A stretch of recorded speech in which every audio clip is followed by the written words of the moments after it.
just want you to keep in mind this video was recorded on June 20, about 3 weeks ago. I could have uploaded it earlier, but I didn't. This is not a usual video that I record, but here I am. I just came back from watching Elemental, and wow, it honestly impressed me. Hopefully I can make no cuts in this video, because I just want to straight up just talk about this movie. I came into it because I saw the ad on Instagram a few months ago, and it was, I was like, oh, this actually looks pretty interesting. I kind of want to watch this. And then I went out to watch it today, and I was pretty impressed. I did not expect much from this movie, especially considering what Pixar and Disney been like producing these past few years, and I didn't know what to expect. But hey, it was actually pretty good. I guess that's your non-spoiler review. I'd rate it like a decent 8.5 out of 10, or maybe a 9, but probably 8.5 out of 10. It's good. I definitely recommend you watch it. I don't know, not everybody might like it, but like I personally liked it, and my mom liked it too. I watched it with her. But anyways, now into the nitty gritty. What happened in the movie? So the main character, this girl, well, she's a fire girl, Ember. She's the daughter of these two parents who came from a whole other nation, and she's trying to pretty much take over her father's shop that her father built from the ground up. And it's a nice little story. And then it's a world where there's 4 different, I'll call them races, because they might as well be races. There's the fire people, the water people, the air people, and the wood people, or earth people, you call it. But yeah, so it's like the 4 elements. Elemental is the name of the movie. So it's, you know what I'm saying? They had those 4 races, and it was interesting because in the big city, you saw the water people, you saw earth people, you saw air people, but then you didn't see fire people as much. The fire people were in their own little separate part of the city, which I thought was pretty interesting. It reminded me of a lot of different things in different parts of media, but most of all, it reminded me of real life, with how some races are separated from others in most cities, and it's like, oh, the black people live in this area, the white people live in this area, the Asian people, you know what I'm saying? And not even just Asian, Chinese communities, Kenyan communities, you know what I'm saying? Just different countries, all just different communities of people who come from the same place, living in one spot. And the movie adapted that pretty well. So, but it was really with the Fire Nation specifically, because I'm calling it a nation, but just the fire people, because the fire people all lived in one section of the city, but then the rest of the city was filled with all sorts of different types of people. The water people, wind people, and earth people were all living together in harmony, but the fire people just lived separate from everybody else. So I thought that was interesting. There was a part in the movie where I forgot who it was. Who was it? A water person said to one of the fire people, because the fire people had their own little language that they spoke that was different, and one of the water people said to the main character, because the main character went to dinner with the water people, and my computer said, one of the water people went over to the fire person and said, oh, I'm impressed, your English is very good. And immediately I linked that to real life, when people be talking to black people like, I don't think this has ever happened to me, but people be talking to black people like, your English is really good. You know what I'm saying? My black people out there know what I'm talking about. Point being, it actually had some interesting themes that I wouldn't expect in a kids movie.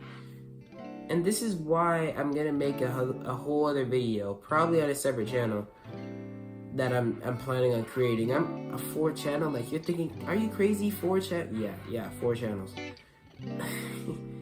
Yeah, I haven't even started the 3rd channel yet. I'm talking about a 4th channel. What am I doing here? pretty much, yeah, the title of that video is going to be Elementals is not just an Elementals is more than just a kids movie. Maybe something like that. Because that's really what it is. It's a movie for all ages. It has themes in there for adults, for teenagers, for young adults, for old people, for young people. It has a lot of themes in there, and it's very interesting. Pretty much the main plot, I haven't even explained the main plot yet, is she learns the Ember lady, the main character, her name's Ember. She's trying to take over the shop, but her problem is her temper. So when she lets her temper out, she destroys a certain section of the shop and water leaks. And the water leak causes a lot of problems for the shop, and the second water character, who is also Ember's love interest, they get together at the end of the movie. He comes in because he's an inspector, and he writes a bunch of citations and accidentally gets the shop closed down. So then they have to do a bunch of stuff. They have to find the source of where the water is coming from, because water is not supposed to be there. And they block off the water, but it's only temporary. The water goes away. Ember and the water guy fall in love. They do a bunch of stuff, but then Ember leaves because she's about to take over the shop, and her dad and mom don't like water people. So Ember has to. This is just for people who haven't watched the movie and don't care about watching the movie. I'm telling y'all should watch the movie, but Ember goes. No, the water guy, his name is Wade. Funny. He goes to Ember when she's about to take over the shop, and Ember is telling him to leave and that he doesn't love her. But then, when the dad finds out that Ember been hanging out with this water guy, he gets mad and takes back the shop. He says he's not retiring. He goes back inside. Then Wade's about to leave, but then Ember finds out that the glass that she used to patch up the hole where the water was coming through is breaking. This is a really messy explanation, but this is what I tell you. Watch the movie for yourself so you actually know what I'm talking about. Then Ember finds the shop, gets to the shop, and there's a blue fire that her family's kept for years. And she's trying to save the fire. And Wade finds her, and Wade also tries to help save the fire. And he eventually gets a lantern with the fire in it. But they're trapped in the shop. They can't go out, and the heat is getting higher and higher, so Wade is evaporating because he's made of water. I think I mentioned he's made of water.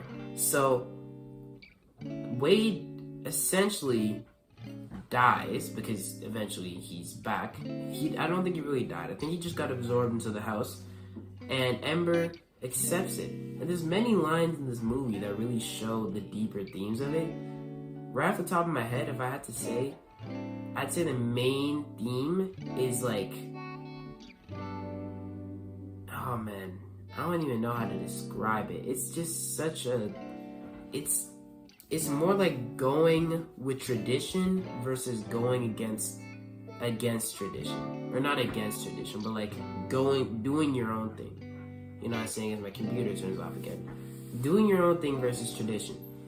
And this had me thinking for a very long time. Through like the second half of this movie to the second half of the theater, to even when I got home, I was still thinking about this.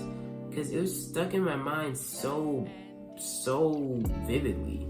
How this theme ran throughout the entire movie. All the way to the very end, where Ember and Wade, they both survived. They both made it through. And the dad finally accepted Wade into the family.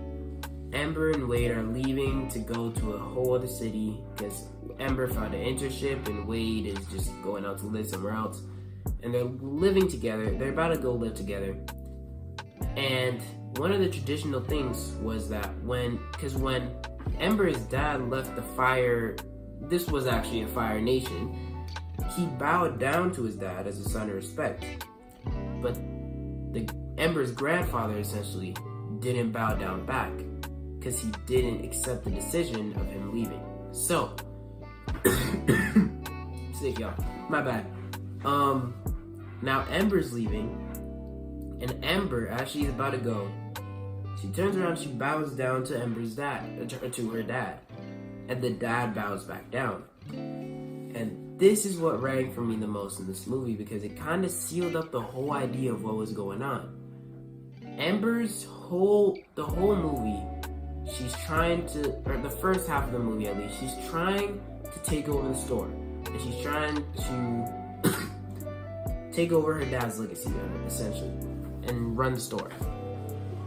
And then the second half of the movie, she finds Wade, she loves Wade, she develops a relationship with him, and they continue to, they just like grow together, but her dad is also giving her the shop. So there's this battle in her and this is internal conflict of tradition versus, I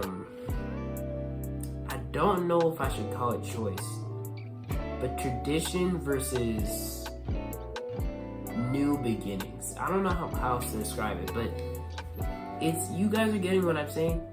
It's where the tradition of Amber going with the family, going with the shop, continuing her dad's legacy, is going against the idea of Amber doing something different, doing what she wants, doing things her own way. And that's what her temper was trying to tell her throughout the whole movie, because that was another theme in the movie. Sometimes your temper is just you trying to tell yourself something. And Amber's temper was trying to tell her that she actually wanted to do something else. She didn't really want to take over the shop. That's not what her real goal was. So, now here at the end, she's leaving. And pretty much a new way of doing things is taking over.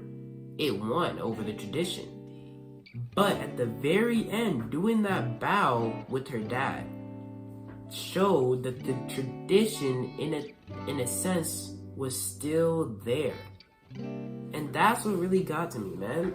It told me, because this whole movie I was thinking, you have to choose one. You have to choose tradition, or you have to choose doing your own thing. And this is what Ember's main conflict was. She had to choose one. Choose the shop, or choose going with Wade. Because she couldn't choose both. Her dad hated Wade, and Wade couldn't be around fire, and all this other stuff. But really, it's not so much as black and white. Sometimes you can mix it up and get a nice little gray color. There's a gray area. And Ember made it into that gray area, but it's not exactly a bad gray area. There's a good gray area. And it's where she's doing her own thing, but still respecting the tradition of what her dad built, of what the legacy had, and everything that happened before her, she's still respecting that. So, this movie was amazing. It was great. I'm very impressed with how they did it, all the themes they included in it. It really changed my way of thinking, and now it has me ready to start a whole 4th channel. I don't know if I'm going to do it, but yeah. This video is going to come up on my 3rd channel that hopefully should already have a video by now, hopefully about One Piece, we'll see. But yeah, that's all I came here to talk about. This movie was pretty good. This movie was good. Watch it now.